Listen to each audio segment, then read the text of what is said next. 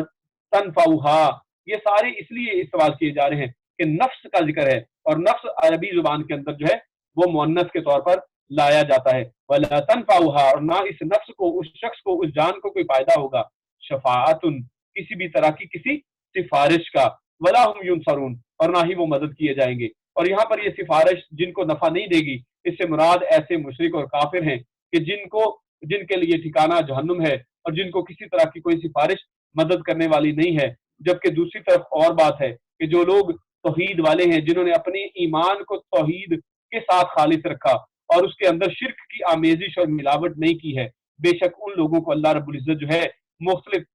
شفاعتوں کے ذریعے اللہ رب العزت ان کو معاف فرما دے گا، اور جہنم سے ان کی آزادی انشاءاللہ ہو کر رہے گی. ولا هم ينصرون، جبکہ یہ لوگ نہ ہی کسی سے مدد کیے جائیں گے، نہ ان کی کوئی سفارش ہوگی، نہ کوئی بدل دے سکیں گے، اور نہ ہی کوئی دوسرا شخص ان کو کسی اس دن چھڑا سکے گا. جیسے کہ آج بہت سے پیر جو ہیں، نقلی اور جھوٹے پیر، وہ کھڑے ہو کر ایسے دعوے کرتے ہیں کہ ہم وہاں پر اس دن پورے سرات کے قریب کھڑے ہو جائیں گے اور لوگوں کو پکڑ پکڑ کر گزارتے چلے جائیں گے. ایسا کام یہ شرک کے ساتھ نہیں ہو سکتا. ہاں بے شک کوئی شخص اگر ایمان والا ہے تو اللہ رب العزت بہت سے نیک لوگوں کو شفاعت کی اجازت دے دیں گے، اور پھر اس طرح سے شفاعت کی جائے گی.